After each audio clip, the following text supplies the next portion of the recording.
This is season 1, episode 4 of the Bunny Talks Money Matters podcast, featuring our brand new co-star, Darian Williams. What's good? Let's just give a little background. He is an entrepreneur, real estate photographer, filmmaker, music producer. I mean, this man does anything and everything, but he doesn't work at Chipotle. So Never that. No, never that. Just tell us a few things. What's new and exciting? All right, what's new? Things are cracking. I'm feeling good. Getting in my flow, getting in my routine. I think that's a really important thing. My sleep schedule's looking real nice. Mentally, I'm just in a great place, I must say. How about you? Good. Yeah. I mean, I couldn't be any better. I recently got under contract for my new listing that we did on Westview. It was a townhome. I went on Zillow. I was just cold calling people for sale by owners, and I finally stumbled upon this one owner who listed it at $291. And I don't know if you know anything about the market right now, but it's literally like all-time high. Oh yeah. So I mean, houses are going for outlandish prices. And then I called him up. I was like, hey, like, what you're listing at right now, like, isn't even close to what the market's actually adjusting for. Mm-hmm. And I was like, is there any chance that if I could get you past 291, would you consider listing with Blue, like me, practically? And then they were like, yeah. Oh, okay. They were like, yeah, I'll give it a shot. And me and Steve Boyat, he's one of the owners of Blue Realty, he was like, well, I mean, again, like, if we don't get you anything over 291, we'll do everything for free. So, like, that's how we base it off of. Okay. And we finally got under contract Monday. We did an open house Sunday. Went very well. There was probably like 14 groups in there.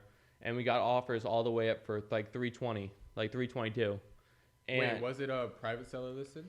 Yes. Okay. Yes. So, Cheap. yeah. But the one thing is that the people who we have under contract right now waived appraisal and waived inspections, meaning that, like, the house is probably going to appraise for 260, but realistically, they have to pay a premium over because of the market inflation. Yeah. So, like, they're going out of pocket like 40 grand. So the buyer already knows that it's probably under price. 100%. Where are they from? 100%. Just like South Florida. And actually, what's really good is that, like, they said that they have 2 other properties that if we sold this place, they're going to list with us.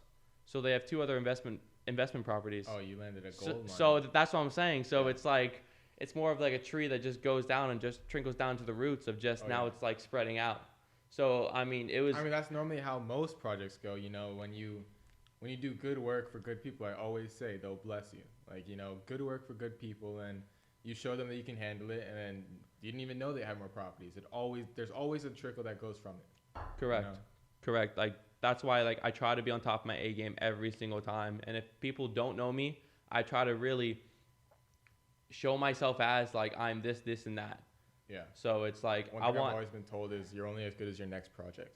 Correct. Like, anything you've done before doesn't even matter. If you can't bring your A game every single time, it's not worth anything. Exactly. Exactly. And we just got offers off fucking, like, craziness. Yeah. Like, people were like, I'll pay $330 for the place. But then, like, also you have to take into, like, consideration is that, like, they didn't waive appraisal. So meaning if the house appraised for $280, they have an obligation to close the contract because of the fact that it's like, oh, well, they don't want to go out of pocket. And I think you know what escrow is, right? Yeah. So it's like they put $10K into escrow, meaning that if the contract... You should explain it just for people that don't know. Okay, so appraisal means that from, like, the BCPA, meaning that the Broward County Appraisal Administration, they go house to house after a contract is listed, appraising the house, meaning that they assert the true value. And inspections, meaning if you waived inspections, there is every house that is sold in Broward County or even, like, worldwide needs to be inspected for water damage, termites, messing up pipes, like wear and tear, practically the whole 9. Yeah. It's like a 7-day period of just full evaluation, and most people, like, don't go past inspections because if something goes wrong, they want to pull out. New roof, there's like a crack in the roof. No one wants to pay 15 grand for a new roof. Definitely. So why not just take 10 grand out of escrow, meaning that escrow is like a security deposit in a way of saying, I want this house. I'm willing to put this much down to assert myself that I have. So is the escrow basically just a down payment? Correct. Okay. Correct. So that contributes to the down payment, and it's it was just crazy how like the people who want this house so bad, they waived appraisal, which is huge, and they waived inspection. So even if there's leakage in the roof, there's nothing that they can do because they have a 0-day inspection period. And we made them put a premium in the escrow account, meaning that they only put $9,000, but we forced them to put 15. Wow. So if things go bad, they still have something. They either have to get the house for, say, it appraises for $280, so they have to pay $40,000 out of pocket, or lose the $15,000 that they have.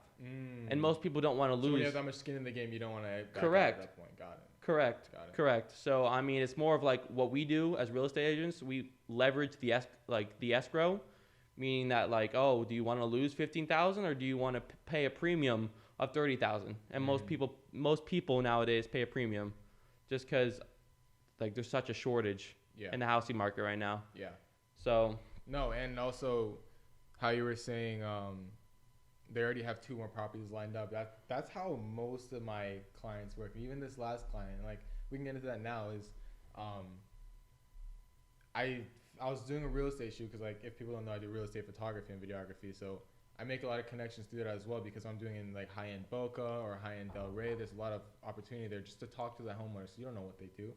And I always just make small talk. I don't try to get in their face. I'm not like, hey, this is what I do. Can I do anything else? It's more just like a normal conversation. People just like to connect with other people. And I was talking to him while I was shooting his home and found out he had a skincare company where he had this soap bar for your face, and it's really good. It's a one-step solution. And we're talking about it. And then he said he already got a full studio in Florida to do his commercials. I mean, show me the commercials. They're super high-end commercials. Like, yeah. I don't know if I can do that level yet, but we can do some social media ads and see what we can do. Correct. So he said, all right, let's run it. Let's try a little social media. I gave him a small project breakdown. Let's do it. Let's go for it. We did it. He enjoyed what we liked, and then it became just a good connection because every time we'd call on Zoom or anything, it was just a really good connection. We clicked really well. Found out he was getting married. He's like in his older age. I don't know his actual age, but he's getting married for the second time, and he's like, come shoot my wedding. I was like, I don't know how to shoot a wedding. I've never done that, but wedding is basically just portrait photography and event photography mixed together. It's a really easy thing. Not easy. I'm not gonna say it's easy, but it's not that crazy, especially when it's not a high-end wedding because they're getting married in the courthouse and then they're just going to a dinner. So it wasn't like a crazy ceremony. So I said, yeah, I'll take it. We did the wedding. He liked everything. The family liked me. It was a good time. And then he said, let's take it to the next level. I want to get on TikTok. I want to do a lot of more social media stuff. And now this is the 3rd project we're working on. He says, come over, let's talk about it. And it wasn't like this whole suit and tie meeting. Let's like set up project proposal and everything. It was more, hey, let's eat some pizza. Let's watch some TikToks. Let's just talk. And we kind of just broke down what he's really looking for. And the big thing that I'm trying to move into now is instead of just having just a product, I really like to help companies grow. And that's what I'm doing with this pharmacy that I'm working with, where I'm trying to see how can I make their content, strengthen investor relations. You're working with a pharmacy? Biotech pharmacy. Okay. Yeah. So they make products for pain relief, and then they also do back end, behind the counter stuff like things for multiple sclerosis and things like that. But what I'm really working on is their pain relief products, which is over the counter. It's on Amazon. And is it like FDA approved type stuff, or is it more just like speculative? Like, oh, I don't fully remember if it's FDA approved, but I believe so. Okay. I believe so. I have to double check. Okay. But don't quote you. Don't quote me. Okay. But it's actually really cool. I'll get into that after. But yeah. For please. the skincare, we're just talking about, we figured out what he needs, and I said, I want to really be a part of your company for the next 2 months. I want to see what I can do. I don't want to just be one project and leave. So what started off as a $900 project and then another project for the wedding, this is now a 2-month, $5,000 project, which is really exciting. Yeah. And I don't know, it's just really cool how things snowball when you don't cheat people, because I could have easily just said, let me just half-ass it on the $900 project. I made $900, let's have a good time. No.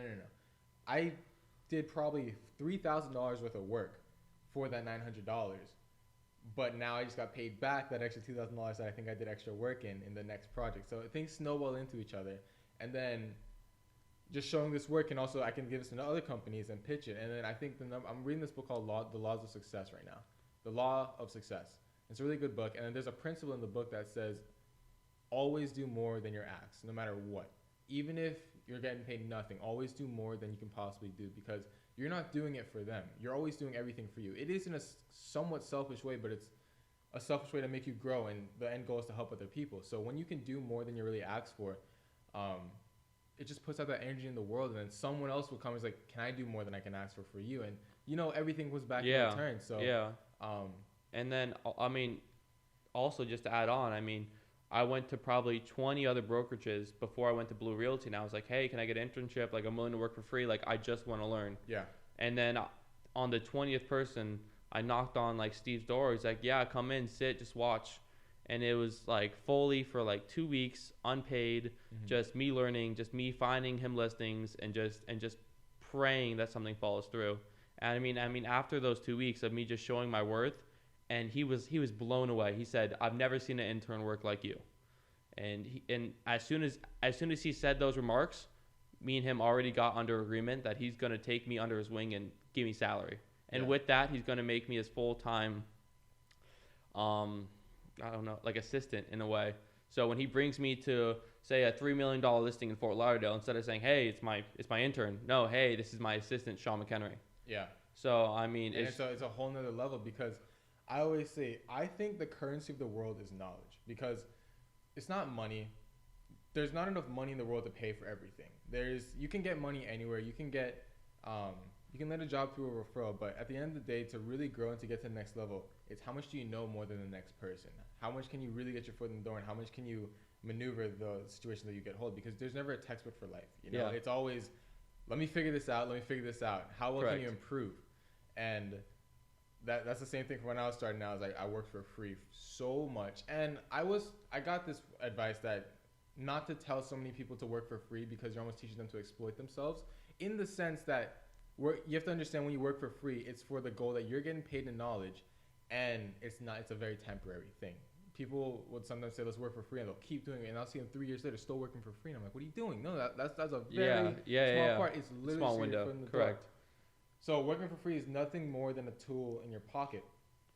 But when you do work for free, and then you can trade your presence, and then they can give you information on what's really, and now you have a head start more than like most 20-year-olds and 30-year-olds would say. Like, they'll never even see a $3 million home unless they grinding their face off to find a way to list it or even sell it to a buyer. And that's where it comes in. Like, you worked hard, but you also worked smart. Yeah. Because you could have done the hard work and labor and worked your way up all the way to that $3 million. But why do that when you can just intern and shadow someone for free, but you just saved yourself 10 years? So how much did you save? A lot of money. Yeah, no, exactly. And I mean, especially right now what you're doing, I mean, you're kind of putting a lot of money, assuming so, into your new business. And I mean, you're just hoping that evaluates in the future and just kind of scales by itself. Yeah. So, man. I mean, it was, I would, again, like, if you can just go like more into your future business, I mean, that'd be awesome. Yeah.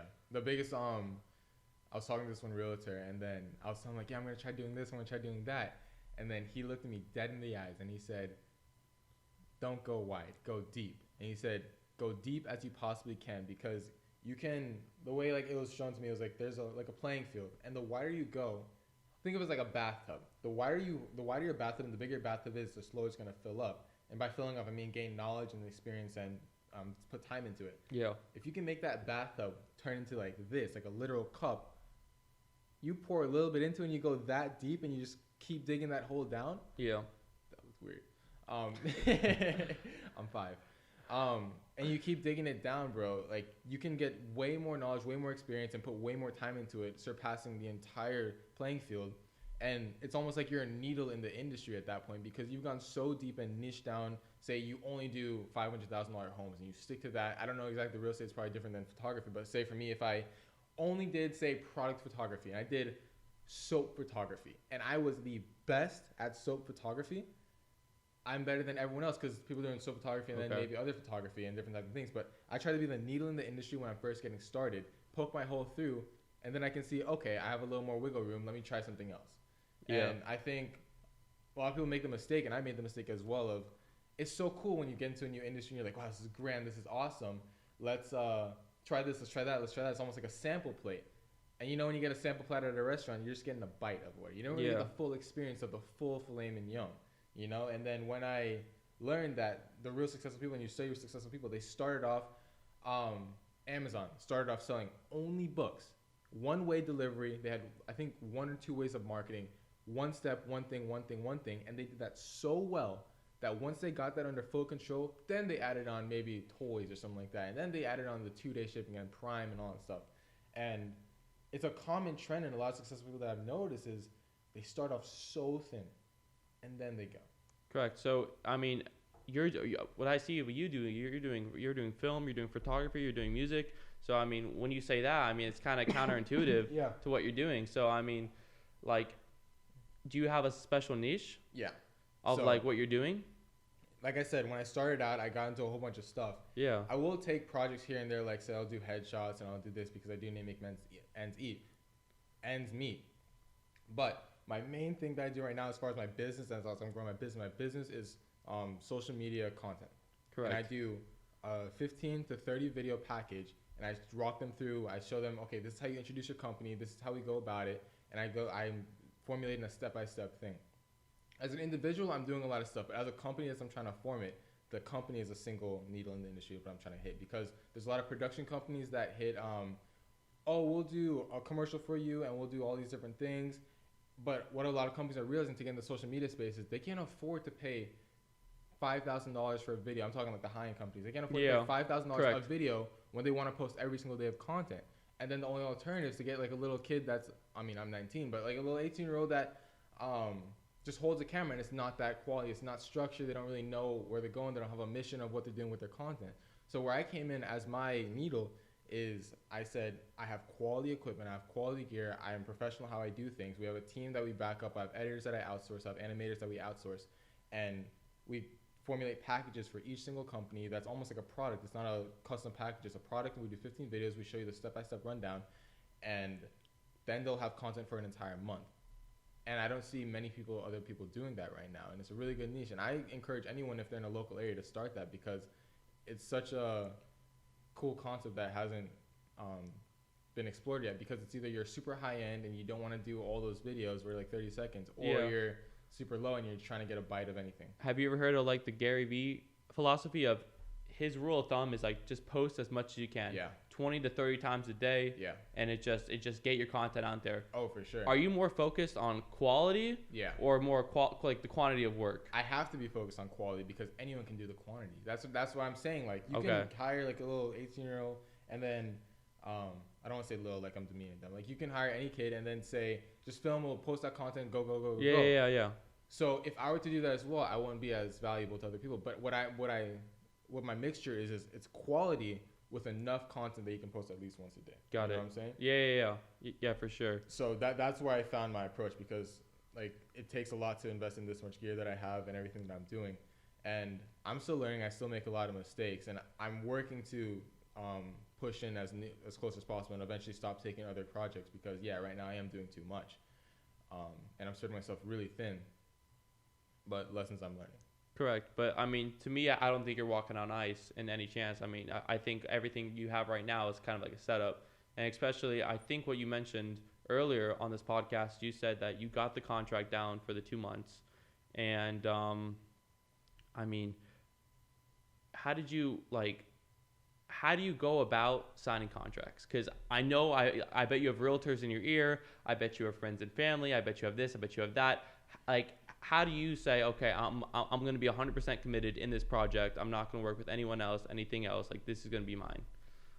Well, my day job is still the real estate photography. So what I've done with the real estate photography is I've now hired another friend of mine. And then if I can't go to a shoot, the main thing, let me start off with this. I try to make myself give myself as many options. So say if I can't go to a shoot or even 3 shoots a day, I have options I can send people out. I have editors I can edit it to. Even if I'll even just break even, it'll just make sure these clients are happy, and I can still go about focusing on what I really want to focus on. Because, like I said, it's almost like trying not to be a yes man of saying, I'll do this, I'll do that, I'll do that. Yeah, that's what I figured. Yeah. Okay. So now that I've set things up where if I don't want to do that, I have people I can refer it off to. And then I get like a small commission back, almost like real estate. I'm almost trying to like mirror the real estate model, because it is a small model where you just commission back, you give it off, because there's only so much you could do in a day. So now with this 2-month contract,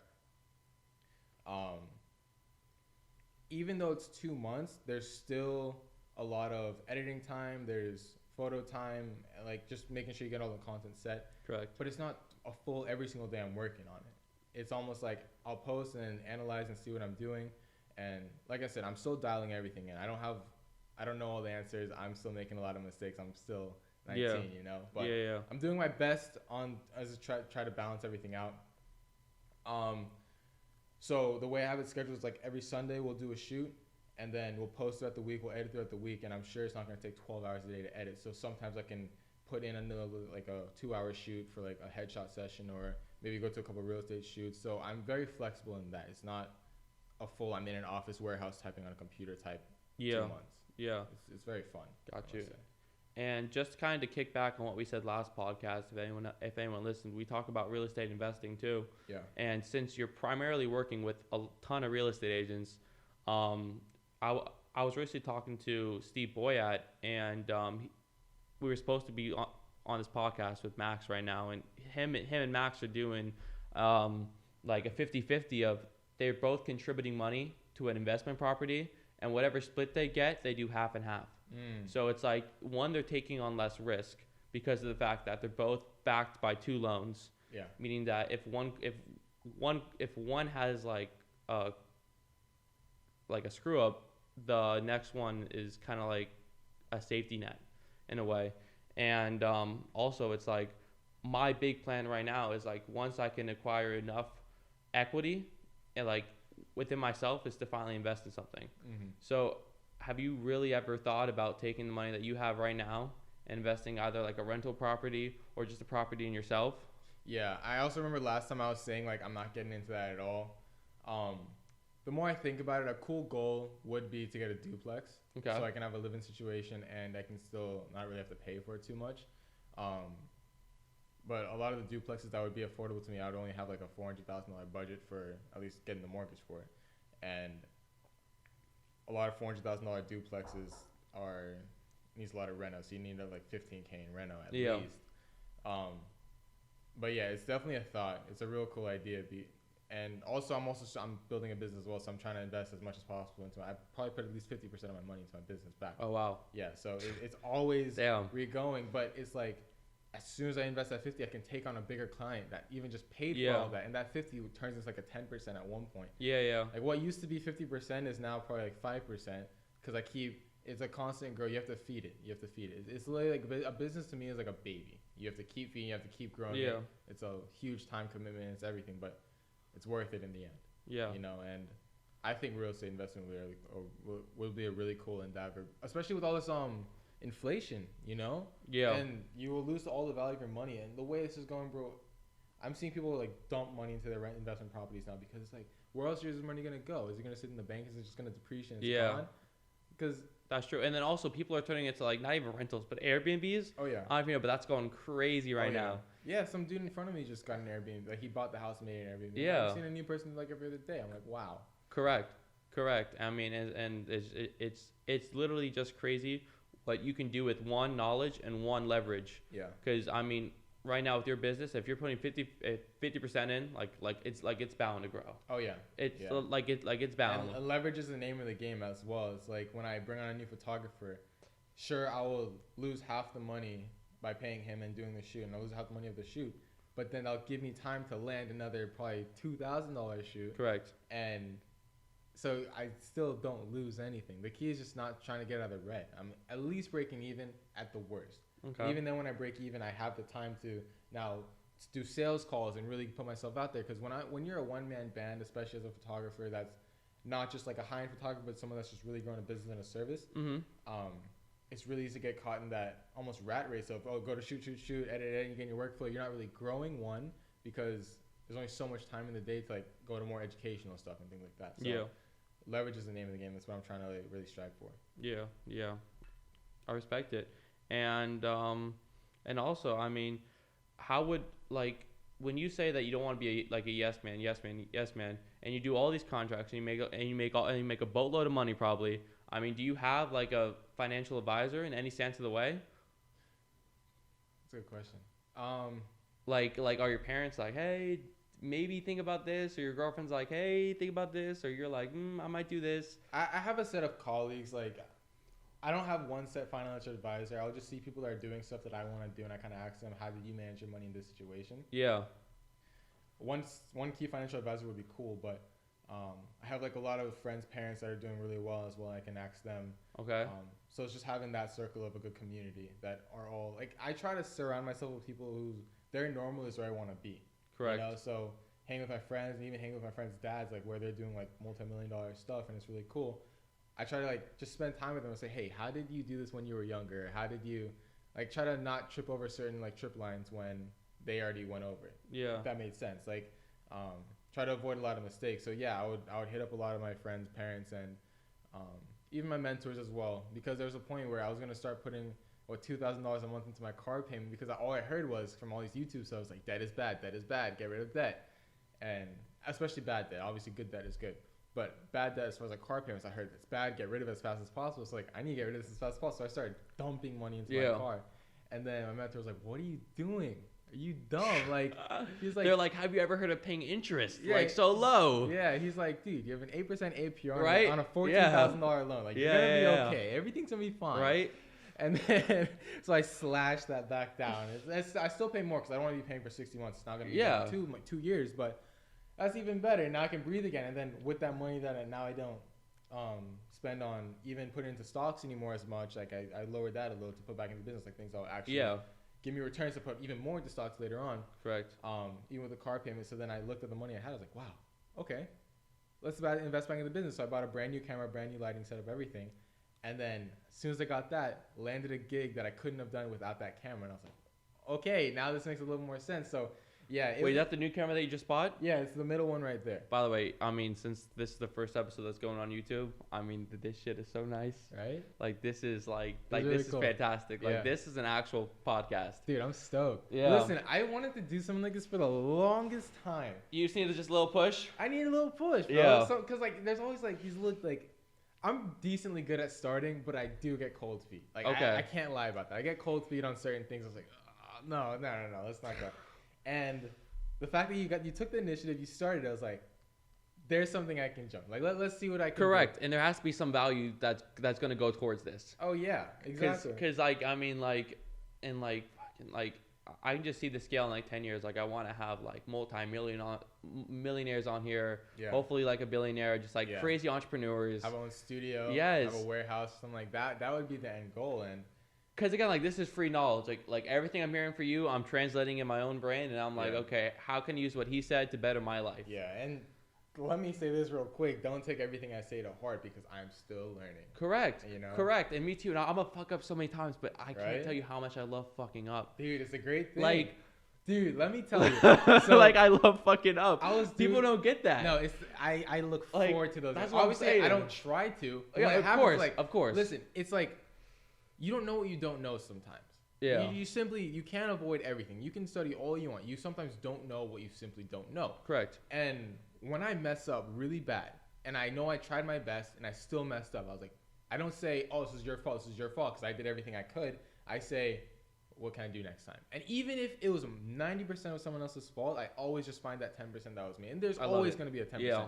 And, like, especially with the people that I work with, sometimes they're difficult sometimes. They want everything their way. They want that. Mm-hmm. And me being a nice guy, sometimes I'll cave and I'll be like, okay, fine, I'll waste another 2 hours of my day, not even valuing my own time. And then what I've learned is when I've learned to set boundaries in a certain way that they simply just can't break it. I said, oh, I can still be a nice guy. You just don't push the boundaries. You can't go over it. It's not like, it's literally, you can't do it. And I was doing a music video the other day. Like, I do fun projects with my friends. Okay. I never take music videos with like an actual client. I don't do anything like that. But there's times as a creative, like you still want to be a little bit creative. So I took a music video. Because it is a thing. Like when you caught in the business world, it's very this, systemize, and then I am still an artist at the end of the day. So I do try to incorporate things that can just go free. Let me try, because I also learned something through that as well. Yeah. Doing the music video, and I thought I knew what I was doing. I was like, yeah, no, the music video is easy. We just set up some lighting, and I was just messing up. I was like, this doesn't look good. I don't like this shot. I couldn't set this up in time, and it was just a terrible, terrible shoot. I wasn't getting paid for it. I didn't care that I wasn't getting paid. I was just saying, I wish I could do better. And then I remembered after that whole shoot that everything just went wrong. And we're still in the process of shooting. It's not like it's like done. It's like we're in the process. It's a fun project, like I said, with our friends that we can see what we can do wrong. Correct. And I just felt so relieved when I found out how bad I did. I was like, Oh, so that's what I don't know. Oh, so that's how you do that. And you go back to the drawing board, you learn a few things, you learn Correct. And how growth. you like this, and you grow. And then when I go back, I'm gonna be like, boom, boom, boom. This is how you do it. And that's why I use like almost the world as my film school. Like I could totally went to film school. I use the world as my film school because there's so many different unique scenarios, and I enjoy that whole process of finding out what's next and thinking. I love thinking that I'm so good because I know I'm gonna get slapped in the face as soon as I think that. Like I'll feel like I know what I'm doing, bro. I've done this for this long. I know what I'm doing. As soon as I say that, bro, Yeah. get the biggest sucker punch in the face because like you don't. Yeah. Even dude, Quincy Jones, the person that like produced Thriller with Michael Jackson. There's this artist called Jacob Collier, and he's like this new young artist. He's insanely talented with music theory and all that stuff. And Quincy Jones sat under Jacob. He's like, teach me something new. I was like, yo, if Quincy Jones, one of the best producers of the world of any time era probably at this point, can still humble himself and say, what don't I know today? Let me find out. Dude, who am I? Yeah. Who am I to even say I know what I'm doing? Yeah. And like you still have confidence in what you do, don't get me wrong, but you never let go of that, what can I learn more? And if you look at the pay raise of like a lot of people throughout their age, you see like 20, it like doubles when they're 30, goes up when they're 40. But when you see they turn 40, you realize the average pay of 40-year-olds kind of bottom out. And I always like, what? I didn't understand. And you realize because they stopped growing. They stopped. Yeah. They get their families. They're the man of the house. I know what I'm doing. And the moment you say that, bro, you die slowly. Yeah, like having a like I know everything mentality is gonna fuck you up for the rest of your life. And also like I just want people to understand that like it's okay to fail. Yeah. Like it is okay to fuck up. Yeah. And that's the whole beauty of it. Shit. Is it off? That one's still recording. Rose got one. I'm still going. Yeah. Okay. But I'm You still. still have a 30-minute limit. But it's okay. We still have one wrong. So sorry. You good? Just as we're talking about fucking up, Yeah.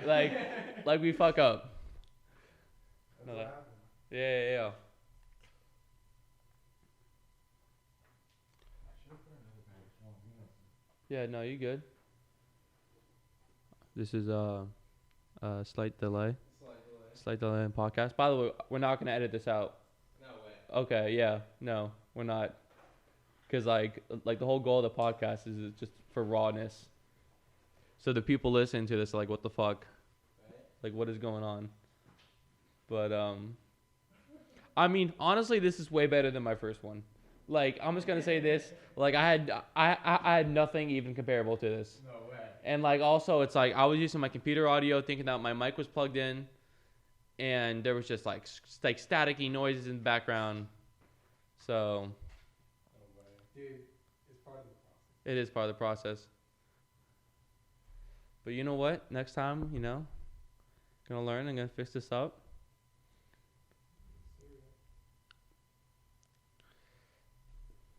Alright, cool. Yeah. Are we good? Yeah. Perfect. One camera battery died. It's good. But we'll just still roll with that. Screw it. Yeah, think about that. I don't want to roll it. No, you good. So, we were gone for like a minute. So like, just going back to what I was saying, I was like, especially what like, I know David Goggins preaches this, and he says that people only live like to the capacity of like 60 or 40% of what someone can actually be in life. Mm-hmm. And like, that's the one thing that I want to strive to be. It's like, I want to live to like 100% of my full potential. And it's like, I know for a fact I'm gonna fuck up. Like when I go door knocking, I'm gonna stutter. I'm gonna say something wrong. I'm gonna make terrible eye contact. I'm gonna be nervous. I'm gonna have jitters. But it's like I'm gonna have one person who says, "Yeah, list my house," and that's all that matters. That's all that matters. All that hard work, all that dedication, all those probably hundreds of doors I knocked at, all those hours of just sweating my balls off. I'm like, I got one listing off of that, and it's like that can be contributed to anything in life, meaning that like if you fail, like the one thing I hate about this, and I'm just gonna rant about it because like this happens so much, especially at Stoneman Douglas. Like one person gets an F on a test and they start bawling their eyes out in class, like bawling, and I'm like the definition of fail really means, to me, it means first attempt in learning. Like that's what I see it as. So it's like if you're scared to fail, you're scared to win, because failing is winning. Because it's like overcoming those obstacles. Yeah, it's either a win or a learn. Correct. Correct. So, I mean, just kind of jumping back to what I was saying, I mean, like, I wouldn't be here if I didn't have the balls or like the initiative to even start the engine because I was scared that the engine was going to blow up. Mm-hmm. But I mean, honestly, like, just fucking do it. Dude. Just fucking do it. I've been wanting to bring on a second photographer for the longest time. And everything was just like, no, but like, that's your name. That's your brand. Because like, I was getting to a point in real estate where it was like, I'm getting too much. Like, I need to be able to push a few things off. And I being trapped in something is just the worst thing. So I was like, I need to train someone. I knew I needed to, but it was like that taking that step because also my whole life, I had my older brother. He was a leader of things. When I was in band, like, I had a leader of something. Like, I was never, very, very rarely, I was never the leader of anything. I didn't understand leading or anything like that. I was always just the passive one. Just like, oh, whatever happens will work. I'll just do whatever I need to do. Like, that was my life. So already, that's also another thing that I was like kind of stopping. I was like, but you've never done anything before. And obviously, but you're gonna have to do it sometime. And then I tried bringing on a person, and then just didn't work out, and I was just getting kind of bummed out. Cause like, man, I just really want someone I can depend on, and then I couldn't teach the person, like, someone didn't know how to use a camera at all. They couldn't, like, What? It was just all these different barriers, and then It's a shit it show. also just showed how mature I had to be because I could have just been, oh, you don't know what you're doing. No, but I had to, like, no, it's okay. We'll work through, and like, how to actually be leading. I was studying, I was reading books, like, how to do this because I've never doing that situation was crazy for me. And then I was talking to the head of this group that I'm in for the real estate that I do photography for, and he's Paul Saperstein. I was talking to him, I was like, because he has a group that has over like 250 agents, and he's a powerhouse when it comes to that stuff. And he knows how to just handle people well, no stress. I've seen this man stress 3 times ever. I can count it. And I was like, bro, you have all this like responsibility. Yeah, and then that's awesome. I was like, how do you bring in these agents that you can trust and all this stuff? He said, I was expecting this crazy scientific answer of, oh yeah, you have to make sure you set up this right, make sure you throw out some advertising or whatever. He literally just looked at me, he's like, just attract the energy. And for this guy, because he's not a really, like, that's something I'd hear from like a more hippie, spiritual person, like, just attract the energy, bro. But for him, like, as a really just a fun guy that doesn't take anything too seriously. Well, he takes a lot of things seriously, but doesn't think too deep about things. He's not super like, oh, maybe the meaning of the universe. He's not that type of person. So we're going to say just attract the energy. It didn't make sense. And then he said, no, think about it. Like, when you think about something for enough, and then, like, think about a car for enough. When you're looking to buy a car and you see that one car, you see it on the road everywhere. And it's not like it's coming to you. It's just you opened your eyes to see it. And I guess that showed me, like, when I had to attract the energy. The energy that I was attracting was, I already came into the space saying, but they're probably not going to be as good as me, or it's just toxic stuff. And oh, maybe they can't really do it. And I already made that perception they can't do it. So the people that came to me that wanted to do something like that, they couldn't do it because I already attracted that. And I said, all right, let me breathe for a second. I think someone can do it. Someone in this world is capable of doing it. They're responsible. I just kind of started thinking that. I didn't write things down 1,000 times. I didn't affirm it in my life. I was just kind of changed my mindset over it. Before I know it, my old buddy texted me and he was like, dude, I see what you're doing with real estate. I just want to help out anything I can do. I was like, whoa. It was like within like a week of me like changing my mindset. And then I said, yeah, bro, come on and shoot. Oh, godsend, bro. How he came in and he just said, oh yeah, he was cool with everyone, really chill guy, figured out how to use the cameras, went to the shoots, showed up on time. I was like, bro, this is the perfect thing. Do you want to name drop? Yeah, Kevin Woy. Okay. Dude's a beast. Okay. He's so cool. And dude, he's a chill guy, and it makes me. How'd you meet him? He was in band with me. And okay. Yeah, he was in band, but he was 2 years above me, and we had mutual friends as well. So we were always pretty cool. We were not super close though, but we were cool. And then he said, "Yo, I want." He's starting to get into photography. He had his own camera. He's like, "Let me see. I just want to learn a few things." And I was like, "Dude, you don't even know what you just did. Yeah. You don't know what you did. Like." Maybe I'm not in the position to hand them like thousands of dollars right now, but I can at least I can try my best to open doors. And that makes me feel so fulfilled that I have an opportunity to hand off a few things. I said, yeah, come with me to shoot. I'll show you the real estate photography. If he goes back to Orlando for college, he can do that there, make more money. Correct. And then I'm showing him how to do like portraits. And even though it sounds like I'm just really grateful to have an opportunity to pass things on. And then even though he's helping me, I feel like he's helping me more in the way that I just feel so much better in the day. Like I'm having a good time with a buddy that we're doing work together and we're growing, and I can stem off opportunities. We can bounce off ideas, and it's just a great thing. But it all just started with me changing the mindset. At that moment, I realized how powerful the mind really is. Because they say like opportunities around you, but the reason why most people don't take it is they just haven't opened their mind to see. You can literally blind it. You can have $1 million in front of you, but it might be over a rock.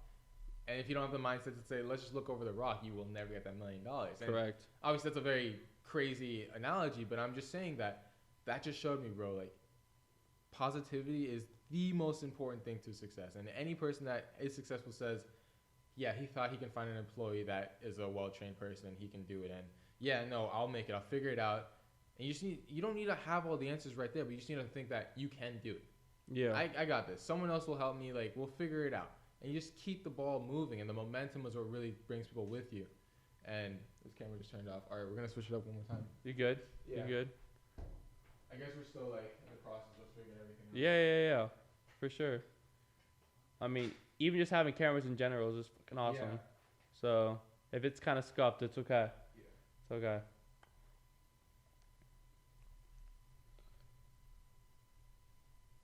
So does this have like a timer on them? Assuming so, like it's like a timer delay, or is like the battery just cut short? The battery. Okay.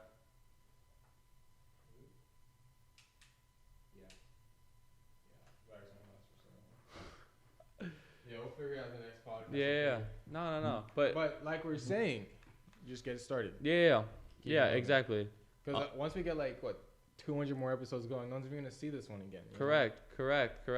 Exactly. Like I was so worried to share my first podcast because I felt like You're putting yourself out there. Yeah, no. One, it was putting myself out there, but two, it wasn't a shit conversation. It was just like shit quality. So I was like, fuck, like I don't want people to think my quality's bad. Yeah. But then I realized, I mean, it's even as you improve, like say camera quality or mic quality or anything, you're also improving your quality of how you carry yourself, how you can talk, how you can like do small talk, how you do all that. Like everything is built, and not just your equipment. Correct. Yeah. Like especially for this one, I feel like I got my blood flowing. I'm not stressed out. Good. I'm not tight. Good. Like I'm not biting my lips. I know. Hope the mic doesn't cut off. In the beginning, like, cause like with cameras, like I'm always behind the camera. So me, that's so true. I'm just like, that's so true. Is this how everyone feels when I film them, bro? Yeah. So, but nah, yeah, I feel good. This is a lot of fun. Yeah, for sure. Yeah, and especially like for me, I mean, like once I'm like under like film, I feel like an actor. So it's like you have to play a character. Yeah. And I mean, at least for me, I mean, I was always just some energetic kid growing up, and you probably have the same mentality that you have like when you were like 1 to now, probably like you just had like that I can mindset, assuming so. No way. Stop it, dude. No Stop. way. Listen, buddy. Buddy. Oh my gosh, bro. I told you in the last podcast, bro, I was a bitch, bro, and everything. I said I can't do that. No, I can't do that. I don't think I can do that. I thought you said you were like a yes person the entire time. A yes person in the sense like I'll do it for you. If they ask me to do it, I'll do it. I'll never say no as a yes person. Okay. But as far as my mindset about myself and how my self-image, I was super insecure, bro. I was like, dude, I'm way too skinny. I was like, I don't like how I look.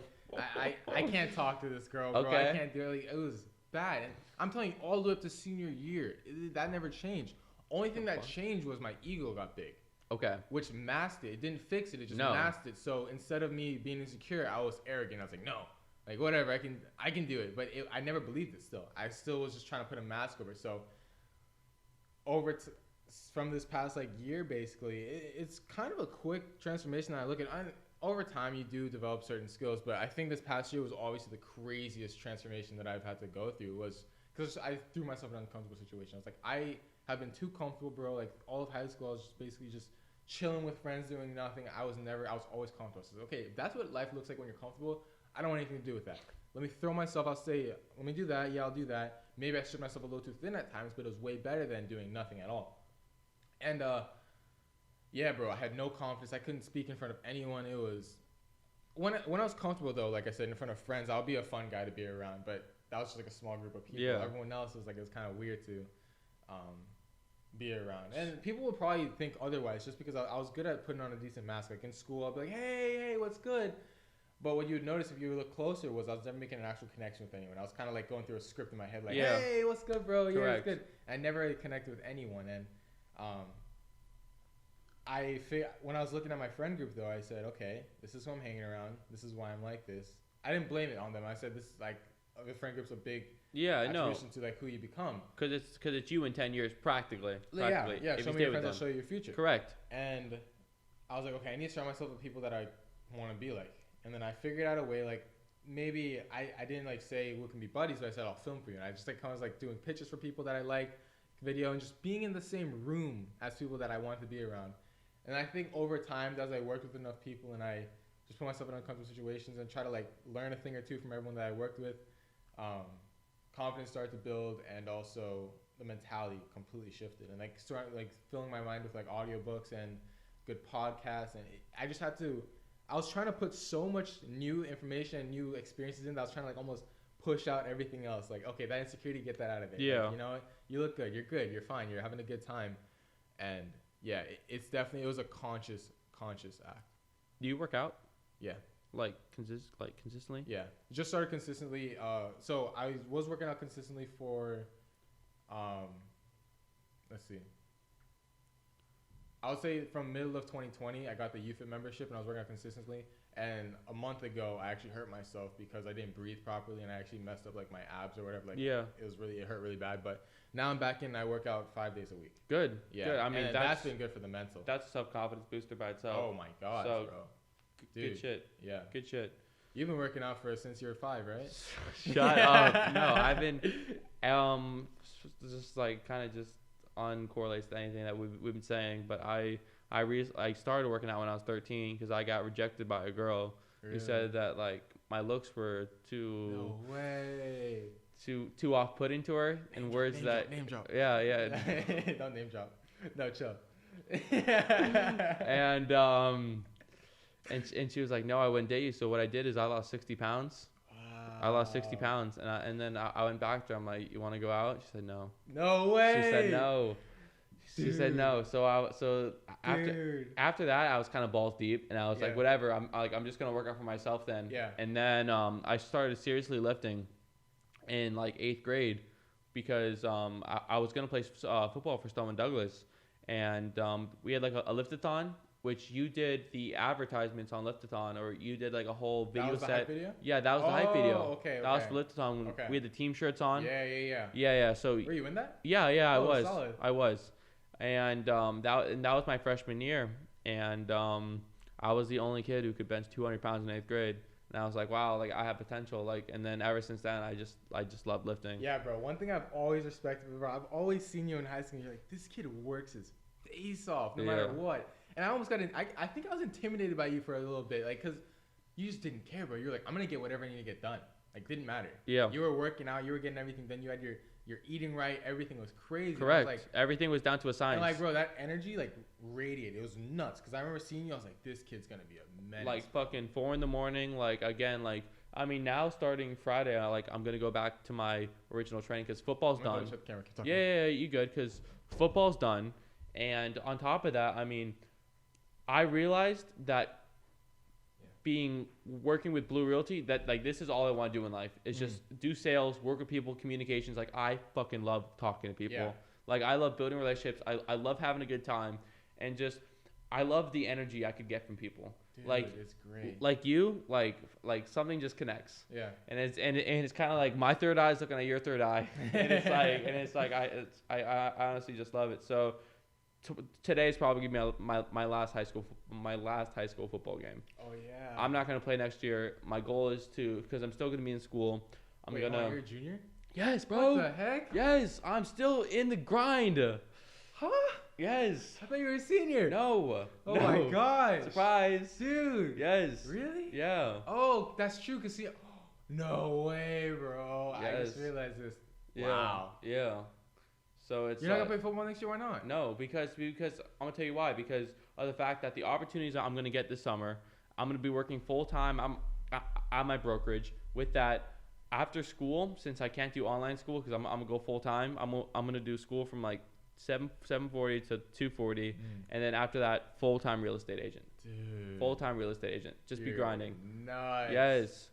Yes, because of the fact that it's like school to me is like low-key my handicap, just because of the fact that, again, what you said about last on last podcast is like when you realize you make more than teachers, it's you feel like it's like a hierarchy in a way of just like you're on top. And I know what you said today. I mean, you always want to be learning, but I mean, like, what I really care to learn about learning things that will help me. Though. Yeah, what? Learning things that will help me. Exactly. It's like, oh wow, the Great Depression. It's like I'm not trying to learn that for like 7 class periods in a row. Yeah. And one thing though, I have found that history is kind of cool. If you look into history, like I think that's one of the most underrated classes in my opinion, because I don't like the way school teaches history though, because there's a lot of sensory in the way school teaches history. Correct. That's the weirdest thing. But when you learn, and like, especially U.S. history too, how they how they love to bullshit it, and the U.S. is the greatest country, but we've killed all these Native Americans. This was the weirdest class ever. I was like, that's not how it went. Right. And then, but you also know that history is always written by the victors. Correct. When you read like stories of the opposing side, bro, it's like a whole different perspective. Yeah, because I mean, the people whose village got like pillaged and raped and burned down. I mean, you're not gonna hear about their side of the story. Example, like Alexander the Great. Correct. The other people didn't call him the Great, you know. Yeah. Like, he called. I don't think he named himself. I don't remember that whole story, but it's just like you see, like, it's weird how history is written. Correct. And I'm so curious how our era is gonna be written, because I'm seeing this firsthand. I was like, are they gonna bullshit that too? Like, are they? That's what I want to know. Yeah, no, I mean, I honestly love seeing those TikToks where it's like for like the AP testing, like that, like the format's gonna be based off like a meme, like trying to interpret the meme in like 30/28. Dude, where like memes some gonna bullshit. go? Like, remember that one? I think there's an era. I don't know if you remember, but like it was like when memes kind of were just broken for like a year, and then it was just a distorted picture with like E, bro. Yeah. I'm like, as a society, we really came this far. Oh, it was that with that anime dude with the long jaw. Yes, bro, like Lord Farquaad. Yes, bro. Don't even ask me how I know that. Don't even ask me how I know that. But bro, memes broke for a solid couple months and they came back to normal. Yeah. But like, kind of just going back to what I was saying about school. I mean, history is hella interesting. Yeah. Hella interesting. But I mean, also, I mean, I'm gonna say this till the day I die. I really should feel like any type of financial course should be an obligation in school. Just as math, science, English, like you name it. The economics class. I mean, I can't give a valid say on what school really was because I took all regulars. Like, I didn't take those APs that you actually learn something, because my girlfriend took the APs and she said she learned some really cool stuff in history. So I say it's always like what you put in is what you get out as well. So I'm not going to say like, oh, high school sucks or anything like that. But my experience, obviously, because I took regular classes, was just a waste of time. Yeah. And I did choose. That was a choice as well. Like, I could have worked harder and everything. So that's my 2 cents on that. But yeah, the concept of school as a whole, I wish they did push more financial. Yeah, like, I mean, at least like economics, like at least bare minimum. Yeah. You learn that senior year, but it's like very, very, very basic economics. Like, No. No, I mean, if they're teaching real life stuff about school, I mean, they start teaching sex ed in 6th grade. So why not just add on like a 30-minute like financial course of true. If you save a penny right now, you might get $1 in the future. You're teaching sex ed in 6th grade, bro. That's right? But they don't care about finances at all. Which I mean, everything. You need finances to pay for the baby. Everything correlates to finances at the end of the day. Like, finance is like a pillar in every single relationship, every single house. I mean, in all life experiences. I mean, you know what the number one reason for divorce is because finance. Correct. They disagree on how they should spend their money, or if someone's not making enough money. That's the number one reason. Obviously, there's other reasons that can factor into that, but the core disconnect is when the finances are not in unison. Correct. And that's one reason why like I really do cherish my girlfriend that I have now, is because we have the same financial goals in the future of just being, of one, setting up generational wealth for my kids, and also setting myself up for the future in a way of we're not splurging everything in our 20s, you know what I mean? And we're not buying like the Louis Vuitton or the finest champagne. I mean, I think your lifestyle really, like, how do I say this the right way? Like, when you budget a certain thing, you choose not to spend enough money, you'll figure out how to have fun regardless. Correct. Like, yeah. If you set a budget of $500, you're gonna find a way to spend that $500 on fun. But the same way, if you budget like $20 for an evening, you're gonna go to the park. You're still gonna have your same amount of fun. Like, and then also when I started budgeting, I realized how much, like my relationships almost depended on me going out every single time, and like my friend relationships I'm talking, and we had to go out for food, we had to do this. If we were sitting there, we were spending money on like weed or something, like it was like something crazy. And right. Yeah, no, when I learned the budget, I learned how to have normal, genuine fun again. I was like, oh wow, you don't really need too much to have a good time. Correct. Yeah. No, exactly. I was gonna say something like pretty important. Oh man, my bad. I'm sorry. No. But then like, I don't even know what happened. Some like government siren, the purge type things going on. They didn't want you to say it. Yeah, exactly. The government's trying to stop you. But I'm honestly just excited for like what this is gonna bring us and hold to the future. Yeah. Because I mean, like these are just like stepping stones until like we get into like the holy grail of just podcasts. You gotta put in our hours though, you know. Yeah, I know. No, I feel that. Like I wish it could just be like 3 podcasts at the top, but it's gonna take. Dude, Joe Rogan, he's on for 10 years. Oh yeah, he's on like his 1400 episode. Now he has a contract with Spotify, but how many episodes? Correct. And 1400 like episodes, bro. Do you know how many hours? Yeah. On top of that, he did UFC. On top of that, he did stand-up comedy, dude. And he still has time for his family. Yeah. But again, I mean, he's got the same mentality, like just fucking hustle, hustle. Yeah. But I mean, I really feel. I mean, unless you want to say anything else. I don't know. I'm excited. I'm excited. And then hopefully next podcast we're supposed to have Max Fisher on this, but he quit last second. But I can't blame him. He's working. No. I was about to say, but I can't blame him because you can't blame him. I mean, if you're dealing with real estate agents, your schedule is never free. Yeah, your schedule is never free. It's a crazy thing. Like I respect the real estate agents that have time for their family because you're working all day. Correct. Because it's not like Monday, holidays, anything and everything. It's a dog-eat-dog world in that thing too. Because if you sleep for a couple of hours too long, someone else took your deal. Yep. It's like done. Yeah. So, but that's gonna conclude episode 4 with Darian Williams and hell yeah. Any social media shout outs? The Dolly Wave on Instagram. Okay. Let's go. That's my Instagram. And what's your Instagram? Plug it. At Seanville Estate, and then at Seanville and then at Seanville Gym, and then check us out on Spotify, and Anchor, SoundCloud, YouTube, and that's about it. It's a wrap.